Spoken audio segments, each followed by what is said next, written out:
I turn my Serious, man. You cannot be serious. Am I close enough? Yeah, you're all right. Just go testing 1, 2, 3, 4. You right, Percy? Yeah. Yeah, okay. Johnny, will you introduce the segment? We're right.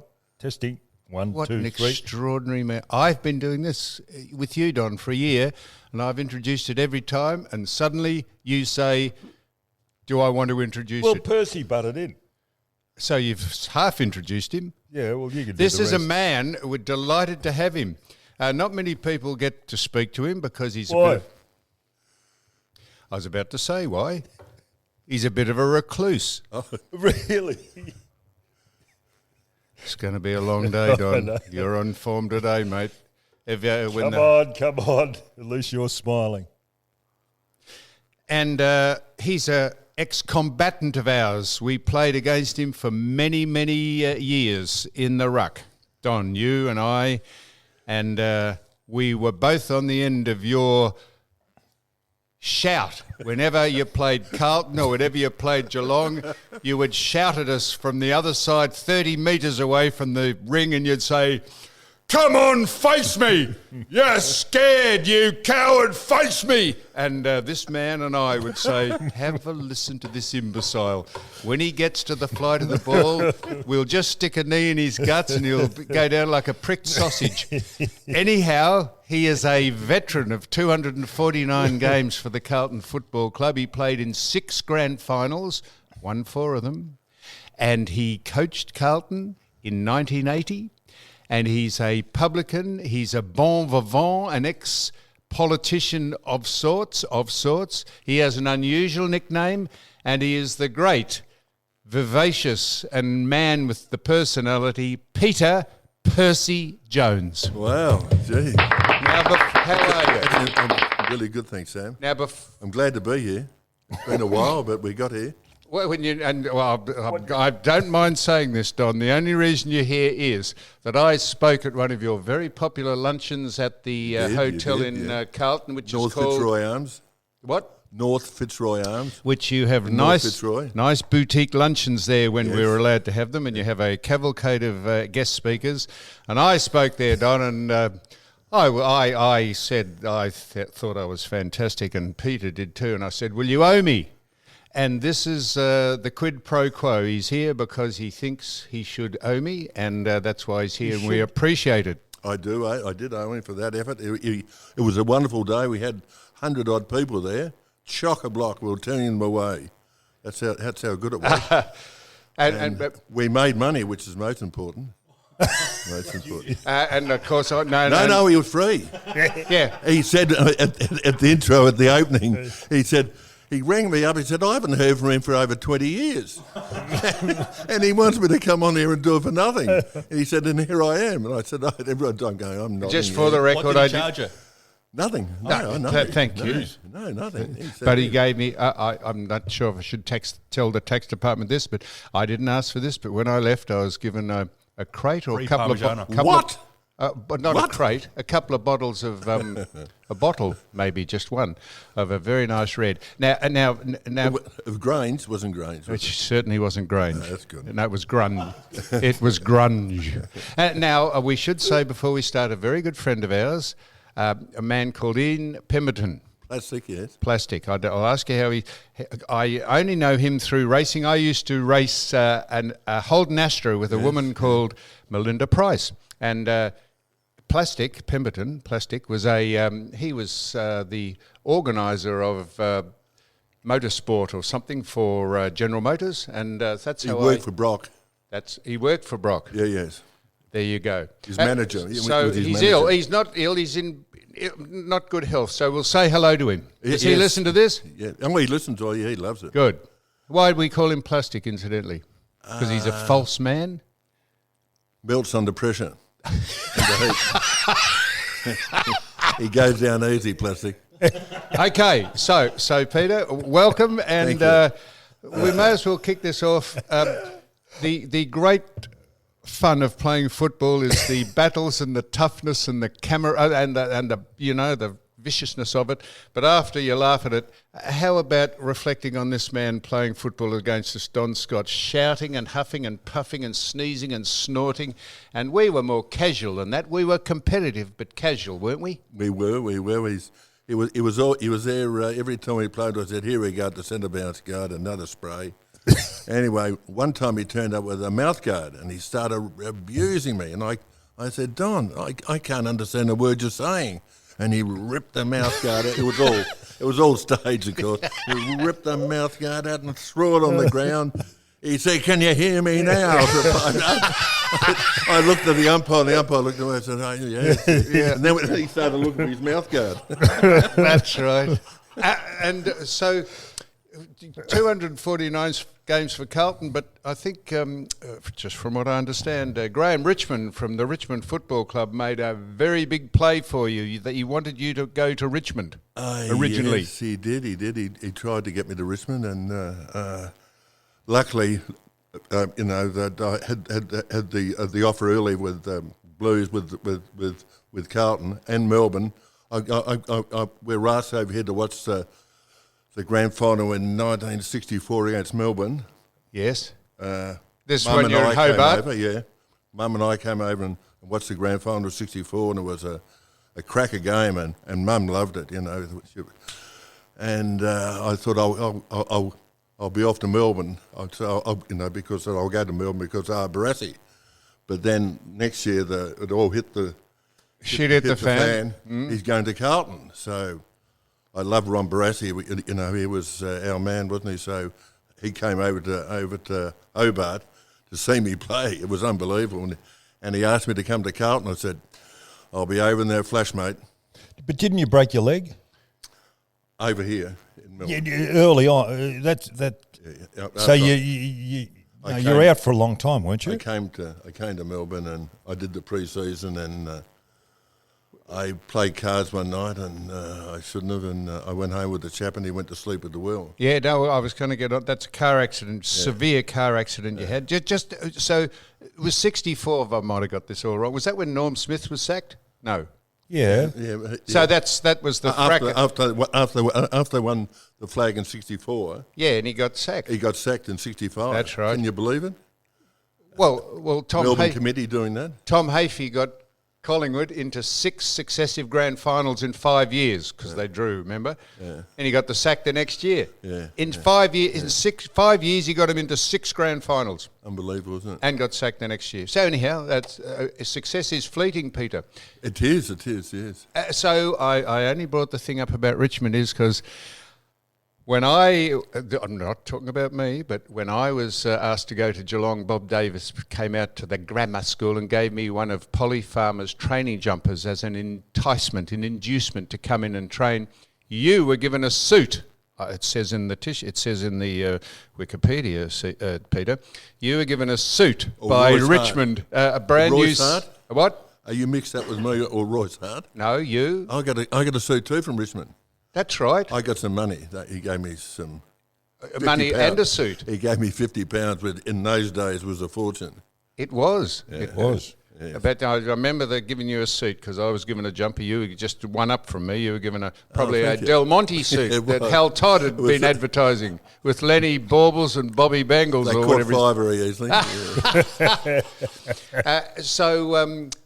Okay, so in the 249, you got any questions at all? Yeah, well, I will get in one. So, in the 249 games you played, gosh, shit, you're mesmerised by him. You're not game to have a go at him after he said... will you shut up? Just ask a question. I'll get in soon. So, you went to Carlton, and Ron was the inaugural coach of yours? Yes, at Carlton? Was, yeah. Inspiring man he was.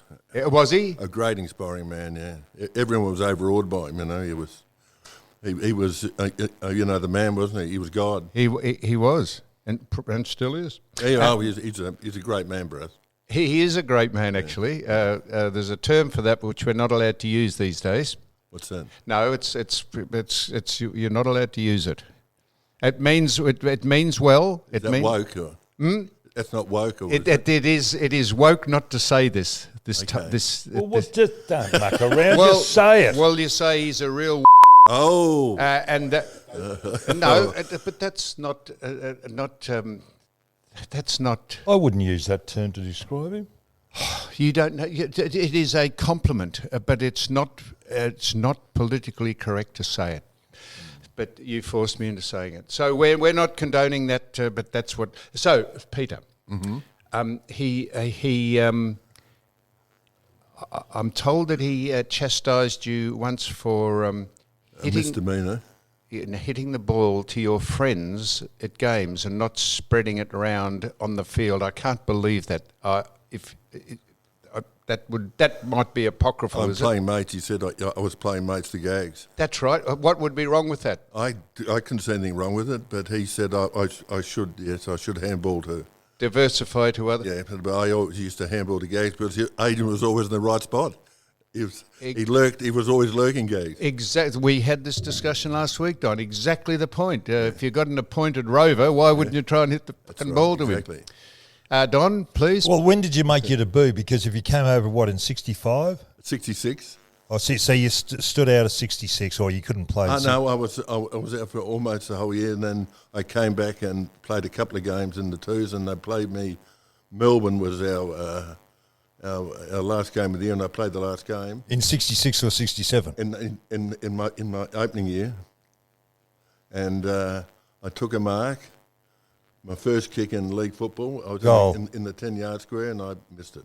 You missed it? Groom. I was on Groom Rim, Ray Groom. Yeah. He was a Tasmanian politician, number Premier. 31, wasn't he? He was he was up Premier in Canberra for a while.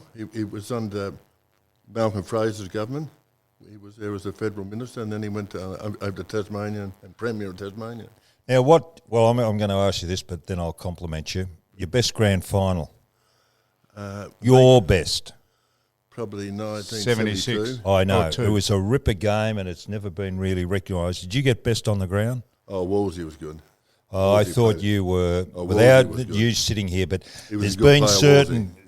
I thought Clark Keating's a good ruckman for Brisbane when he played, and I thought your game against Craig McKellar that day was just outstanding. Will you shut up? Because McKellar was on fire all year, and you've come from absolutely nowhere. It was hard to beat. He was, but you just positioned your body. A bigger spring than yours. He did. He did, and you had a good spring. Hey? You had a good spring. Wouldn't have been as vicious as Don. Just shut up, will you? So what did you do to McKellar? Did you work him out, or did you play him the same way all the time? Because you just cut him out of the game. I didn't like that big spring much at Centre Browns on the hard wicket on grand final day. That's right. We'd had a draw early in the final series, so we're playing in October the grand final, so it was hard. The wicket, exactly. The ball was going up higher than the roof here, and he was charging him for about 80 yards away. So I thought I might slice him off a bit. Just cut him off at the pass. I did. What about ruck play now, Pete? Because that required a lot of brains. It was a counter of two styles. What you did then, I thought it was fantastic. What do you think of ruck play nowadays? Oh, not much, is it? Why? I don't know. It's gone off, isn't it? Why? Well, tell me why has it gone off? Well, they don't seem to have the. They don't. Then Johnny, will you shut up? They don't worry about it so much, do they? Ruckman, they have anyone in the ruck now, don't they?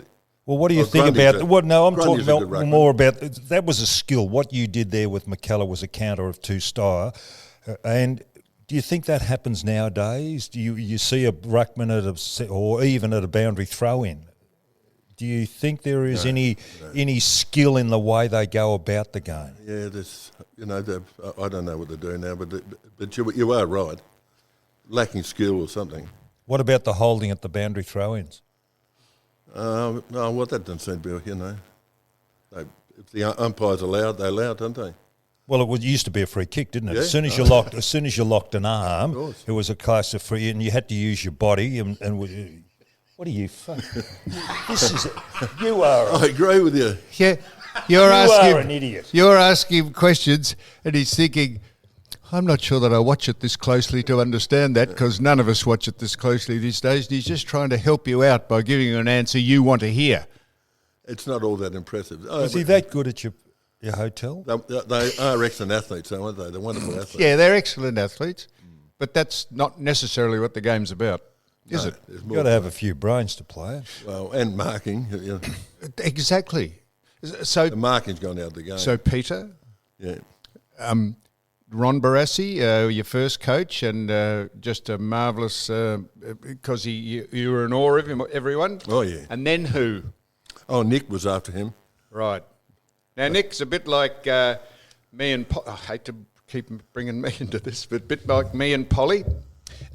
When Polly came off the ball, he'd give me a run, and you just used to stand down the forward pocket until Nick had wanted a breather, which wasn't that often. But it was great watching it all, and you eventually took over. Oh, he was a great player, Nick. He was hard and tough. He had the aura on the ground every time he was there. You know, it was just, as I said, he had that aura. And you were in the game when Laurie Fowler KO'd him in the opening the grand five. final Was that in 73. 73. 73. Yep. Were you playing in? He upended him, yeah. I played that day, and the ground shook when he hit the ground. Did he call you onto the ball then? No, he was buggered. Oh, he was rooted. Yeah, but you were playing it. You were the number one ruckman by then. Oh yeah, well, I was playing in the first ruck, and he was forward pocket. That's right. And so and then he was hurt, knocked him out. Knocked all the wind out of him. Later on in your career, I watched you with interest one day, Sunday afternoon. Can you tell me? I know it's a difficult ground to play, and the goals were in the wrong position at St Kilda, but you took a mark or a kick in the goal square. What did you do with the ball, or were you a little bit disorientated or something? Because you seemed to kick the post instead of the ball through from a foot out. Yeah, it was right on the line. It was an incredible effort. It's amazing, isn't it? After all these years you're playing, all those flags, those premierships, etc., best and fairest, you've done all this. Yeah. And all people ask you about his goalpost, the goalpost. Yeah. I couldn't believe it. I thought the bloke was hard up McClacker, but he'd fallen over. So I was sitting there by myself, and I hurried, of course, and kicked the goalpost, and the trickle. Then I took it over the line. I looked at the goal umpire. I said, "Goal." He said, "No, sorry, no." From a foot out. Yeah, that's the old analogy. You fuck one It was in the twos. It was in the Army Reserve. Army Reserve down Moorabbin. Yeah, oh jeez. The players were all, they're all at home, and they're all watching the game and laughing their heads off. And going, So it was on a Sunday too. Yeah, I know. So it was a much more snide and brutal game then, because things went on behind the play. Who used to belt you around the most? Or it was actually quite an exercise in mind over matter, because you knew you were going to get belted, and I did, and Don did, and we tried to give it back because you like to give receipts in case people thought you were easy pickings. But it was a pretty tough game in those days. I'm not saying we were tough. They didn't they? Early when I was playing earlier, they had some hard knockers. Well, you look at Neil Baum, who belted your full back. I asked him out to our hotel for lunch too. He spoke, but he wasn't equal to you. Neil Baum? He came up. I rang him up, and he said, "Oh, Mackay's wife won't be there, will she? Or Southby's wife won't be there?" Yeah. I said, "No, they won't be here." And he turned up. He was excellent. Neil. He's a good man. Yes, he is. Do you suffer from CTE, Pete? CTE. Yeah, that brain thing that Sean Smith got 1.4 million for. 1.4 million. Yeah. How do you go? How do you insurance pay for that? His own insurance paid up. MLC. Yeah. How does that work? I don't know. You'd be worth millions, wouldn't you? For all the knocks in the head. I got a good one from that bloke who went to South Melbourne, a Brownlow medalist. What was his name? Had a beard and went to Collingwood. Oh, Teasdale. Teasdale got me right on the point. Really? He's the only bloke you ever hit then. No, he got me. Yeah, you're the only bloke you ever hit. Oh, he got me a good one. It all went all black and all that, and. But he mightn't have hit you deliberately. Pig's ass. Oh, I was just trying to soften it. He got me a good one. He's the only one who's ever got me a good one. I've got the other one. Was he retaliating? No, he missed the mark in the goal square, and he took his anger out on me. His angst on me. Anyway, I was a good one. But we've all had our hits behind the ear and all that whacks there. And I got a good whack by that bloke who played for the Tigers years ago, and he went down to St Kilda to coach. Swamp Fox. Oh, no, Tony Jewell. No, Patterson. Mike Patterson. Yep. Oh, yeah, he was a Swamp Fox, wasn't he? He'd hit and run. He got me a good one. What's that, Don? He'd hit and run. You remember the Swamp Fox, Walt Disney? right. Hit and run. Oh, I see. That's You were pretty good. You were a Swamp Fox. You run through on the whoosho, wasn't it? That's right. He was all right with me. Who? He could leap. Yeah, but he'd whack you from. You'd get in front of him, and he'd whack you from behind at a boundary throw. right. If you want to hit out, he'd whack you, set you up in front. You think you got front position. Next one, fuck my That's head. right. Why would you jumped hit? early. Wasn't it? Give you the shits. Oh, He wouldn't jump at the right I time. hated that jumping early because he always ended with a knee that's in your right. guts, and he'd be up there. Yeah, and you'd carry him up there. Exactly. And so Big. So I'm just trawling through the people that coached you. So Big Nick, and then he departed. Yeah. Jezza then? No. No, then we got... Parkin? No, I didn't. No. Oh, come on, who? The Hawthorn bloke. Thorogood. Ian Thorogood, that's Oh, it. my God. Thorogood. He, Ian Stewart was it? No, that's later. He was there. And So you saw off Ian Ron. Thorogood. Yeah. You saw And off Ron, Nick, Ian Ian Thorogood. Jezelenko. Ian No, hang Stewart. on, we haven't got to Jezza yet. Ian Stewart. Ian Stewart. He was there for a while until we had that.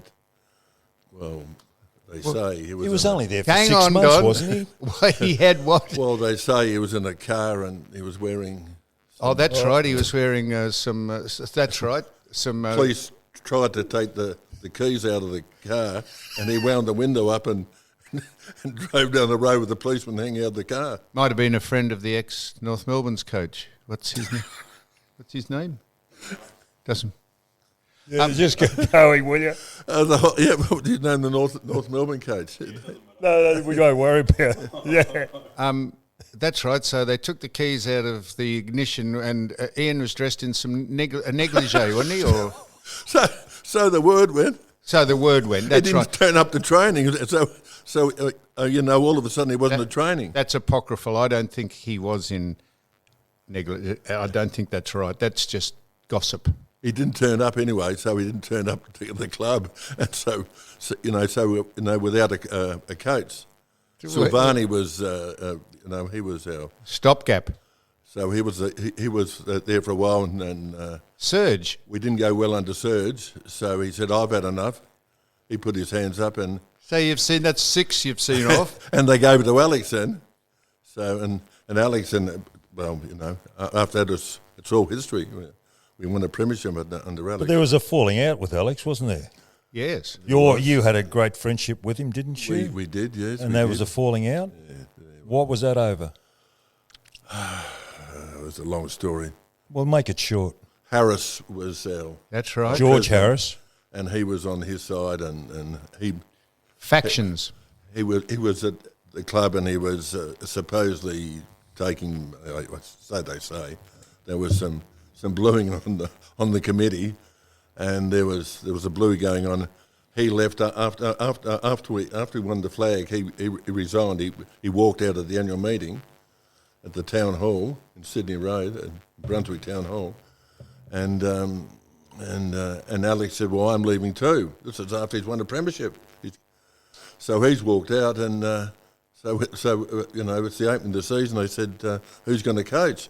And Lofty said to me, he said, "You are." I said, "You're kidding, aren't you?" I said, "Me?" He said, "You'll be right." Lofty said, "You'll be right, I'll help you." So I said, "Okay, right." And then he talked me into it. I said, "Oh, yeah." Anyway, so In 1980, in 1980, you won 17 games and lost 7. Geelong were on top. Yeah, I played in percentage, Yep. just slightly Head of you. ahead of us on percentage. Yep. And then we went into the finals and gone. We got hit by the Tigers out at Waverley. They gave us a good old whacking, and then Gave us a whacking too. And then we played the Pies at the MCG. After that, 3/4 time we were in trouble, and I came out the players at 3/4 time, and Lofty was behind me, and Lofty wouldn't move out of the coach's box in a fit. Be up there smoking. Anyway, he was behind me when I was talking to players, and I said, I'm in trouble here. And we lost to the Pies, you see, so we're we're out in sets, in straight sets.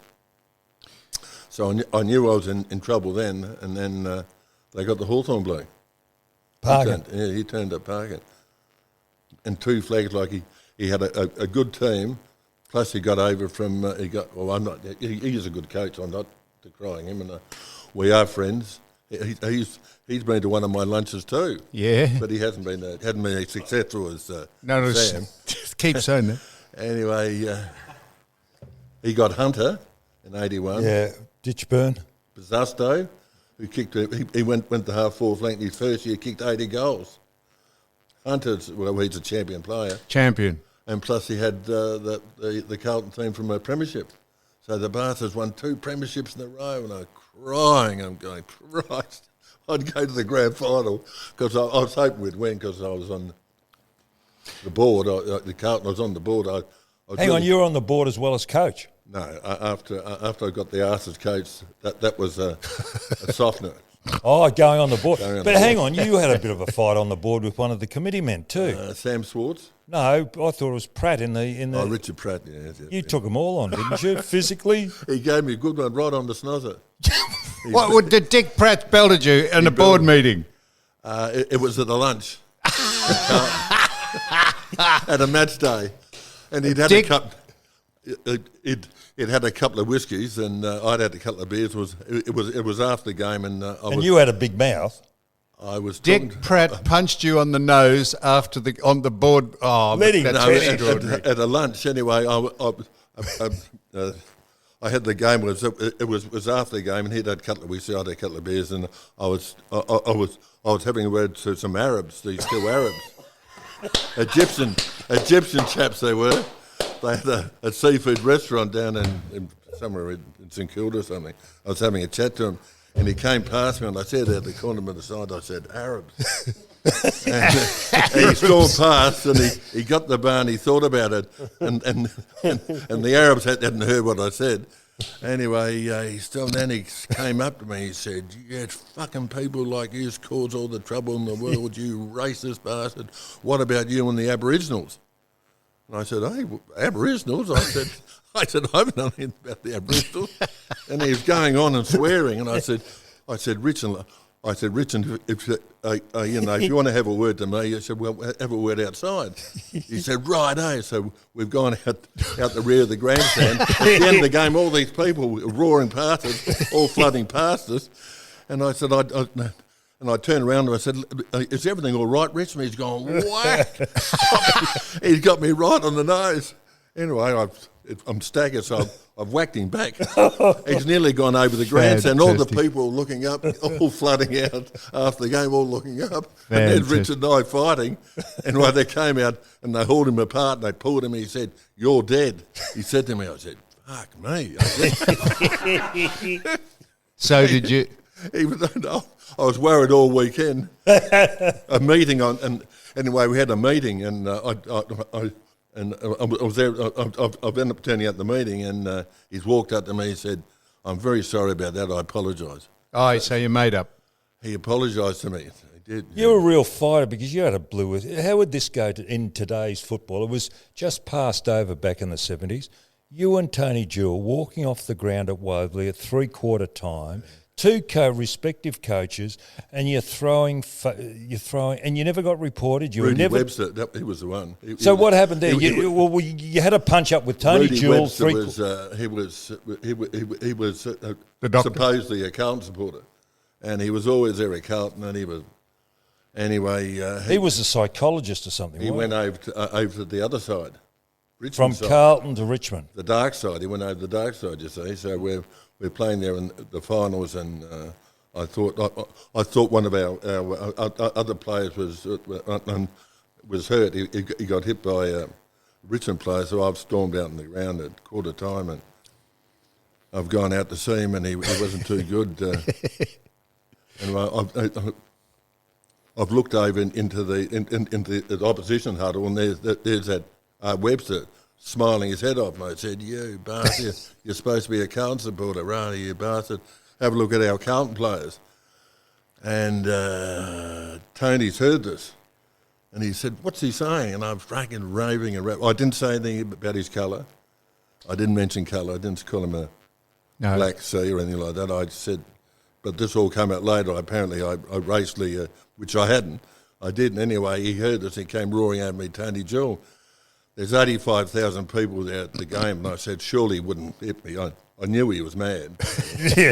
And I said, surely he wouldn't hit me in front of 85,000 people. But as he got close to me, he started to slow, and I thought, I'm a chance here.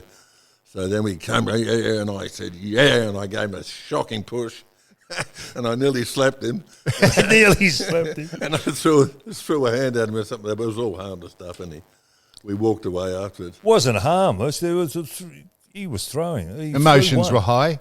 Well, they were. Well, we were out there playing in the final. Rudy Webster was laughing his head off. He couldn't believe it. We're fighting over him. But you never got into trouble. White blokes arguing over a black bloke. He couldn't believe it. He was laughing his head off, Rudy. Is it apocryphal or not? You're attributed to these two sayings. Some of your teammates said that you were out on the ground and you said, I've got 2 words and 2 words only to say to you boys, try your hardest. Did you say that? That's 4, isn't it? 3, I think. Yeah, that's true. That's it's a truism. Try your. That's it. And the other one was. Boys, 90% of football is half mental. Did you ever say that? You're attributed to these things. Jack Dyerism, isn't it? That's what I said. Yeah. These things just get handed down to coaches who have a bit of personality. It's like Jack Dye when he said, I think, boys, when we finish this, we should go on a trip overseas. Let's go to the French Riverina. I think Jack is attributed to saying that as well. Yeah, Jack, he was a wonderful old bloke, Jack. Pair off in threes. He used to come into our hotel a couple of times, and he met that lady. Remember that girl who used to hang around the clubs? She was Karen? Karen from Melbourne. Anyway, she was at the hotel too, and next minute they were in an embrace. Jack and Karen. They were kissing, and I said to Gags, I said, "Christ, I said, you have to go and have a word to Jack and tell him it's a bloke." Anyway, and Gags said, "I'm not going to do it." He said, "You're a ruckman, you go and do it." I said, "Oh, Jesus." And Karen's gone to the toilet, and I was under the Jack. I said, "Mate, listen, it's it's a bloke." He said, "I couldn't give a rat's ass." He's a funny bloke, Jack. What was that, the hotel, the Blush and Stutter? No, it was the Astor Hotel. Oh, the Astor. You had a Blush and Stutter, did you? The Dover. We had the Dover first. That was opposite the hall in... Trades Hall. Opposite the Trades Hall. That was our first one. That's when we had the Union bar downstairs and the RMIT kids, and upstairs we had we didn't realise, but it was a gay bar. Okay. We took it over, and then it turned out to be a gay bar, but they were excellent, the gays, So you had the intellectuals, had the RMIT students, the unions, academics. The unions, and upstairs we had the gay bar. You would be before your time. Molly Meldrum used to come there, and Elton John's was there. Yeah, today it'd be the LBGT brigade would be there, but that was a big thing there, wasn't it? And you'll take anyone's money, and so just before we get on to the Blush and Stutter and why they were called those two names, Don alluded to it earlier. You had a great setback to your career with the bloke who drove you home when you didn't have a licence and nearly killed you in the car accident, didn't he? He went to sleep at the wheel, yeah. Yeah, and he knocked you around severely. It says in the print that it broke your nose and it fixed up part. Broke my ankles, yeah. Broke your ankle, and is. Hang on, 2 ankles or 1? 2. Shit. It's the impact of going forward, isn't it? So I went through the windscreen. So the head's gone through the windscreen, yes. and the impact of going forward so quickly, it snaps the ankles. So I'm sure you don't mind me asking you this because I bet you will. it's well documented. Yeah, but yeah. Do you have a bit of a speech stammer or stutter? Was that caused by the accident, or was that just how? I think I've always had it. You've always had it, and that's My brother why. had one too, but he was up to get over it. He's a lawyer over in Tassie. Who's that? My younger brother. Oh, and, yes. and he's a barrister over there. But initially he had one too, but he beat it. Okay, well you've beaten it, sort of. He goes to court and speaks, and he's very good, Fenton. You capitalised on it because it was called the Blush and Stutter with Adrian Gallagher. Yes. Because Adrian used to blush when anyone said It was the something. other way around. No, Adrian had a speech impediment. he stuttered. I say that. Yeah. When Edwin asks about the name, and Plastic was he was the one who organised the name. This is Percy. No, No, then we'll get on to Percy in a minute. the Blush and Stutter was named by Plastic. I see. He was the ex-advertising guru, apparently, so he said. And he named it the Blush and Stutter. I wasn't all that happy with the name, of course. Adrian was happy, but I wasn't all that keen about it because it seemed to be all... Anyway, they named Now, it. I might have got this wrong, but did we all congregate at your hotel, or was it Len Thompson's hotel to celebrate the America's Cup being won? Was that you or Len Thompson? Len Thompson. Was it? Were you there? No, you weren't there. What year was that? When 84? With the Bendigo Hotel? I was John there for a Barleycorn? while. Hey, hang on. I was at that hotel for a while at the You Bendigo. didn't put on a big function there at the I may Bendigo have. Hotel to celebrate the America's Cup. But that was 86, wasn't it? I don't think I was there in 86. Oh, well, it might have been Len Thompson then. So Len was a combatant of ours. Yeah, he was a good bloke, Len. 83. Were you there in 83, the Yeah, I Bendigo? was. Well, it was your hotel that we were It at. was there, I'm sorry, yeah. We were, because I remember... Brain cells aren't that good now, those knocks. Yeah, No. CTE. I'll tell you why I remember it. Because you put on the whole thing and you'd given... people were buying grog and eating, and at the end of it, someone said, well, because it went on to the early hours, or went on late, and someone said, do you think we better chip in for, we can't leave you with the bill, seeing as it's your hotel, and... people, geez, did they jump out of the door and quickly get in the cars and go home? There was only sort of a handful of us left to contribute to the very nice function that I you'd do put on remember for us that. for nothing. I do remember that. Yeah. Tell us about your cricket team. Oh, plastics. The Plastic 11, wasn't it? Yeah, we had some... Midweek cricket? that was excellent. Yeah, well, tell me some of the Ron names Reid that played. was that played it. Adrian played, McClure, Embry the offie for England. For England. What, did he come out, what was he stationed, living in Melbourne, or was it part of the test, in between tests? There was a thing they used to come out here with and play with local teams, for, District teams? yeah. Yeah. The Hound was able to pick them up. Reid, Yeah, Ronnie Reid. Ron Reid from the Herald Sun. Well, he was up to get the English player to come and play with us. So give us a few names. You just mentioned one or two. There were a lot more notables. You had a few Wayne Johnson. You had cricketers play. Mad Dog Cullen, McArdle. Yeah, well, they were state cricketers. Did Botham play? Oh, yeah, he played. Yeah. Ian Botham. He was playing for a team out here, wasn't he? University or He something. played for University, yeah. He played with us, Ian Botham. It was a midweek competition. Yeah, midweek. We played the police and Fire Brigade, were they? Fire in it? Brigade and Army. the Army and Navy. Yeah. It was good. It wasn't bad comp. The late Nigel Murch, did he turn up? He played with us, poor Nigel. Yeah. Yeah, poor Nigel. A fast bowler. He played with Hawthorn in the flag. He John Henry. No, he was quick. He played for Hawthorn. What? Melbourne. He was in a flag for Melbourne. For Hawthorn, played in the premiership. Really? And he played for Melbourne in cricket. Oh, he was quick, and he played against us once. Come on, Don, who's that? No, I'm just trying to think Well, of come Melbourne. I Fast. know his name. Not Condon? No. Dennis Pagan played too, didn't he? Yeah, he played. Yeah, you So had a lot of... journos, we had all the journos played. McFarlane and Wilson. Did you win the premiership? Oh, yeah. Won a few premierships. And Wayne Johnson, the Dominator, played. Who was that Hawthorn bloke who played the premiership? He played in the What back year? line. On the back line, not Knights. No, No, he didn't play district cricket. What year? John Henry was the only one who played district cricket. he played on the back line.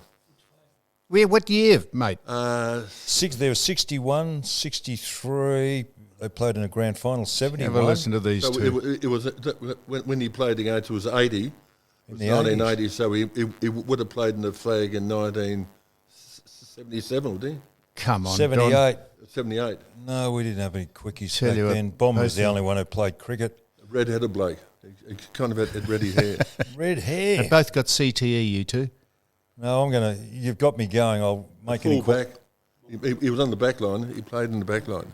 No, he played down forward. Anyway, he played for Hawthorn. He was quick. Was he? Yeah. Anyway, Now- move on. Now, Peter. What were you? Hang on.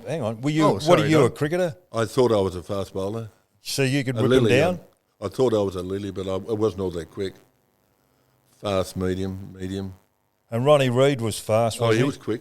He was quick, Ronnie Reid. boy from Warrnambool. Yeah, he was a handy cricketer, the hound. You're What are right. you two laughing at? Oh, go just go. Yeah, that's right. From Warrnambool, go through the Warrnambool side, and then get up to Golden Square. See him go through. So you wouldn't know anything I else nearly had beside that bloke. Point Lonsdale and Geelong. Well, you don't even know who the bloke in the premiership side was No, that was either the does fast he. bowler. I nearly had him too. Geez, your fingers are buggered too, Pete. What's wrong with them? You're a mess. Arthritis. What about your ankles? What's happened there? That from football? Yeah. The car accident, Don. No, You well, broke you've got both them of them. fused. Your knees, you've had your two knees done. Yeah, 2 knees up. If you had your time again, would you play football? Bartlett. Oh, yeah, I loved it. I had a wonderful time. It's amazing, isn't it? Wonderful We'd go time. through all You had the... a wonderful time. Yeah. You had a lot of players back then that really weren't recognised. You know, you were exceptionally successful, but I don't reckon the players were given the due recognition. Brian Kekovich Yeah, played centre-half forward. He got a bad back and he was... You want to be recognised more, Don, do you? No, I just think the players should be recognised. I mean, David Mackay, Oh, he's a good very player. very underrated. Bruce Good player. Dool. Oh, Bruce Dool was a great Well, no, player. he's been recognised, Dool, but you had Armstrong, Keogh, We had good players. Ashman as good little rovers. You had some, Rhodes Scholar. Fitzpatrick, Rhodes Scholar, yeah. not a bad ruckman, Made some money, the Rhodes Scholar. oh, hasn't he? And making more. Keeps getting more. Now- I spoke to Rhodes Scholar and he's a socialist, even though he's worth 100 million. And I asked him about He is a Andrews. socialist, isn't he? I asked him about Andrews. I thought, he'd be on Andrews' Society. He said if he was in private enterprise, he would have been sacked Yeah. months ago. That's I said, Fitzy, you're a socialist. He said, I don't care. Melbourne Club member too now. now. Who really Fitzy? Fitzy's a Melbourne But he Club came member. from Western Australia. How can he be in the Melbourne club? He's made it, Fitzy, even though he's a socialist. Now, Really? I know how you got the name Percy. Well, I don't know how Oh, you... I don't know. No, I don't know how you got it, but I know what it's named after.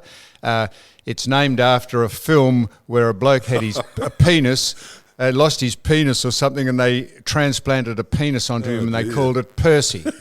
So it's named after a dick. Oh, dear. Yeah. How Well, did you get the name Percy, and for what reason? Is that correct, or that isn't it?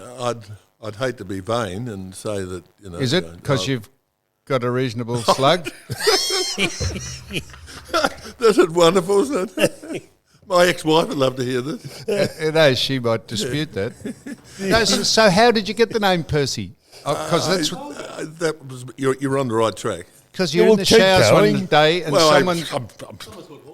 I'm not about to skite about my appendix, but Appendage. I thought you were, appendage, not sorry, appendix. but you got it when you worked for the state government, didn't you? Didn't someone nickname you in there? Was that is that right or wrong? Adrian told someone there, You keep going. he'd seen me in the showers, which, once you're in the showers with the players, that's all. So the players didn't name you Percy. Somebody at the state government. It's all hush hush what happens in the showers, isn't it? Would you like a second opinion? Could we have a look now? It's sacrosanct what happens in the... That's the right word, isn't it? What? Sacrosanct? Sacrosanct it is. You know what happens in the showers? Yep. So you wouldn't... all right. So we won't have an inspection just to make sure. So then you capitalised on that because you unbelievably decided to move into the political arena and had a crack at... got along with Justin Madden, who had already who came after you, I presume, but you decided to have a crack at the Liberal political scene. Melbourne seat, yeah, that was interesting. We had a wonderful time there at the election time.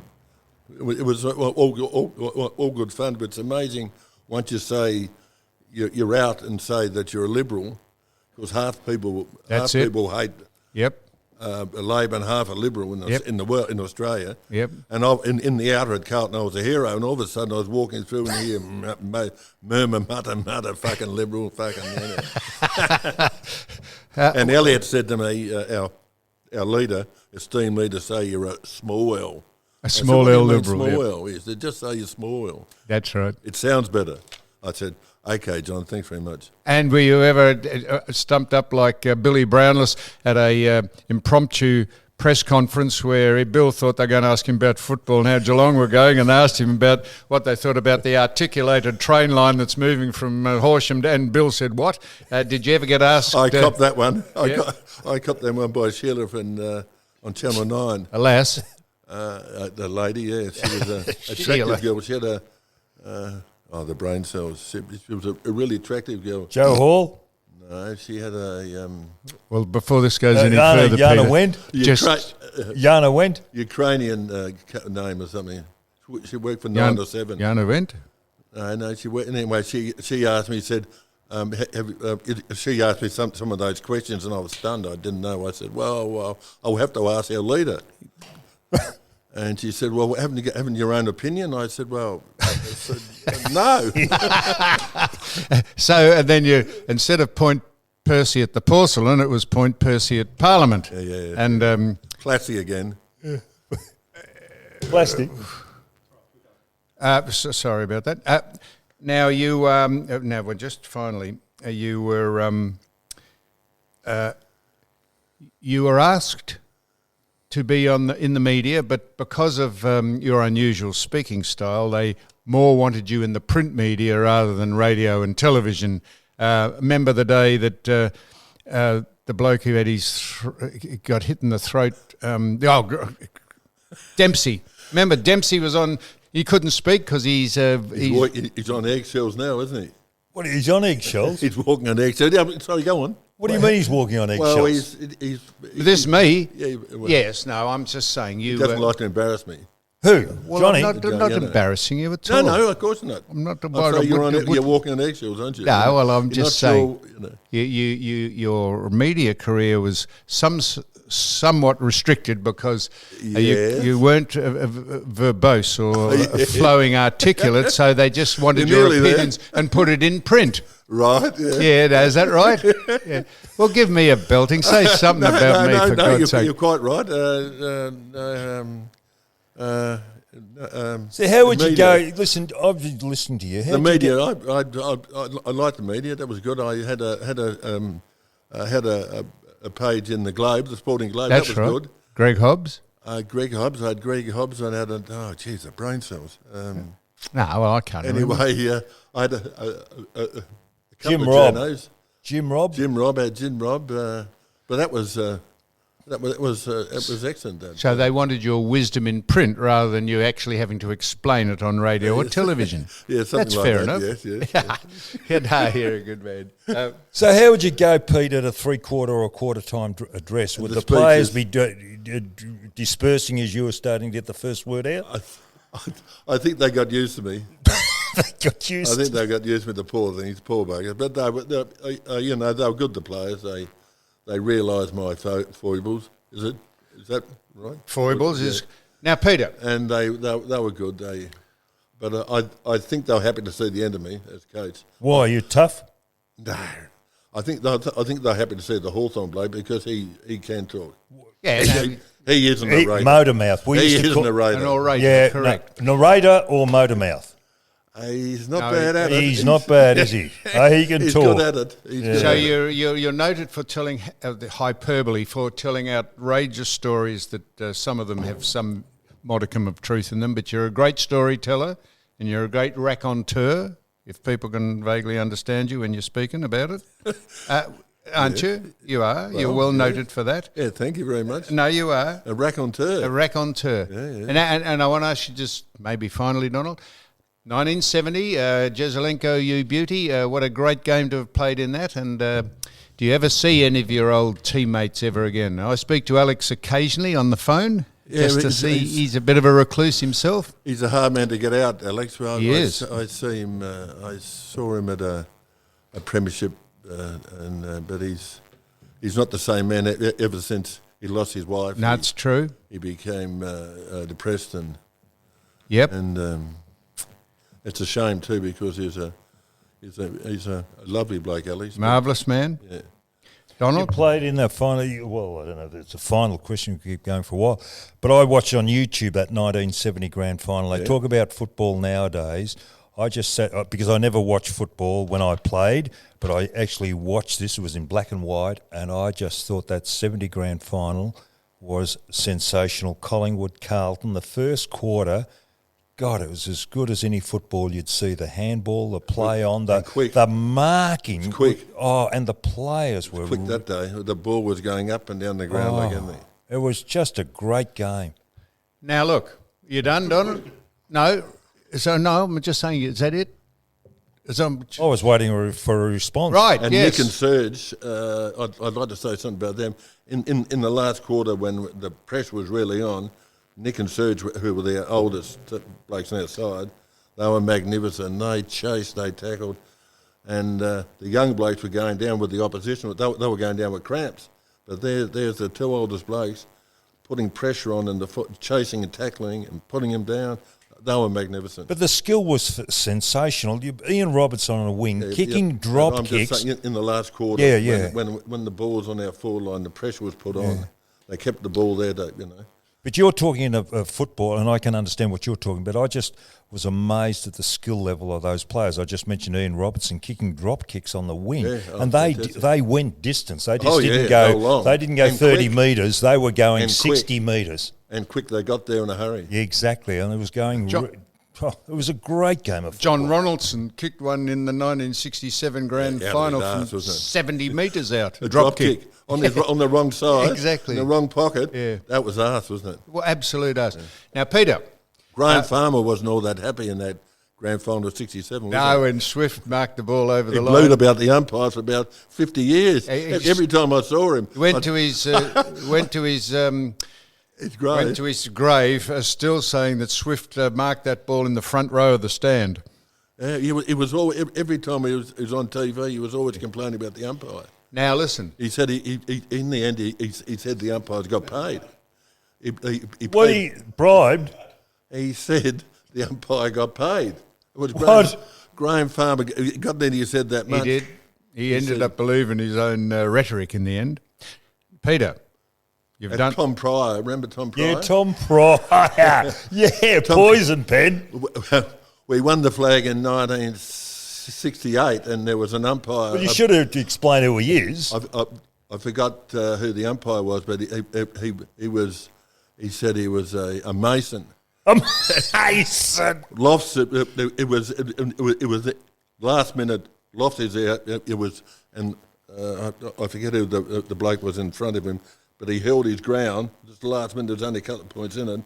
And Alan Nooner he threw himself forward, and Loftus taking the mark, but he did have the hands in the back. Anyway, time just seemed to stand still, and the umpire, and he blew the whistle and paid the Lofty.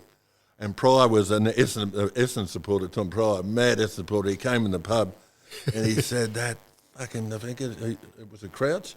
He said he's a mason. A mason. A Rackamite. Oh, yeah. Now you two completely fucking finished, have you? I'm just reflecting on the passion of football, and Peter's an example of it. He still doesn't accept Parkin as a Carlton. He's a Hawthorn fella. That's Hawthorn bloke? Yeah, it's just the way the football was, wasn't it? There, you you were either one or the other, weren't you? And you don't accept Parkin because he's a Hawthorn person. It's fascinating, isn't it? Remember we ate once up in the hills? Oh, yeah, you went and asked me. You're an idiot. You went and... Go on, what? Yeah, well, he's bloody cornered my prospective wife. She's come to me after the game. He said, that Peter Jones came over to me. I said, oh, yeah. He said, he started quizzing me about you. I said, oh, yeah. He wanted to know whether you're mad. You're an idiot. Can I ask you, there's the other question. When you were over in Adelaide as coach, did you really say to the players, you'll hear that I'm gay, and I am? I told a joke that just went, you know, you tell a joke and went it just over like doesn't a wrought iron hang glider. That's right. It just went over. It didn't go the right way. So what was the joke? Oh, it was about... you ever kissed a bloke? No, but I've kissed a bloke who has. No, I forget. Oh, that's I do words to forget that it. effect. It was something about pants, ladies' pants in the glove box. I know. Anyway, something along that line. It just went over like a lead balloon. And so they all thought you were gay? Oh, I don't know what they thought. Who cares? But the joke, I don't care. But yeah, the joke went over like a lead balloon. I didn't punch it out properly. No, you're not a humorous man by your nature, Donald. But you're a humorous man, and you've done it all, Peter. Oh, thank you. What I quickly want to ask you, is the pub going to reopen after the second lockdown, or is it waiting just to... Well, we hope to, yeah, we hope to. But after Andrew's performance, it's made it so hard for hotels and cafes, etc., etc. Well, I'll just tell you this now. When you open, I've got the next guest speaker at the function. Who, Don? He's sitting... He's already asked me. And you're going to do it. No, hang on. He's already asked me, and I'm waiting. Oh, this is your old mate, Percy. Fuck my old mate, Percy. I haven't spoken to him for, your old mates 30 now, years, 40 years, and he's never rung me back. Well, Sam said I've heard from you for 30 years. Yeah. I was the same. Well, then, you've heard from him now, and he's come on and he's given us a nice chat here. Can we ask him something sensible? How would people go in a hotel game right now, or any business, Pete, if they're trying to pay the business off? If you're established, you've got your business paid off, it'd be pretty tough for those blokes. Oh, really, Don? Oh, well, at the moment? Yes. Oh, Jesus Christ. What a question. Half the people are hanging themselves. Really? Business people? Geez, it's so bad. But he closed down. He was going to open it up, and then everyone ordered all the booze and food, and they did all their work to have it all ready to open. And then he closed it. So what do you think's going to come? All that food's had to be. So what do you think's going to happen after? It's bloody cruel. Yeah, but what's going to happen afterwards? What do you see in your business as to what's going to happen when the lockdown's lifted? I think only half will open up. I think. So it'd be a lot of empty hotels. I'm not being the voice of doom, but I'm saying. The small restaurants are doomed. You are going to open up, and what's going to give you a flying start, a kickstart, is that the guest speaker will be Don Scott, and you'll pack him in, and you might give him a bottle of red too, like you gave me, and things will be up and running. And we appreciate you coming in. Great man to honour your commitment to come in. Thank you. And you are a star, and you've been a great personality, and still are, and we thank you so much. Good, thank you. I've got to get home now down there.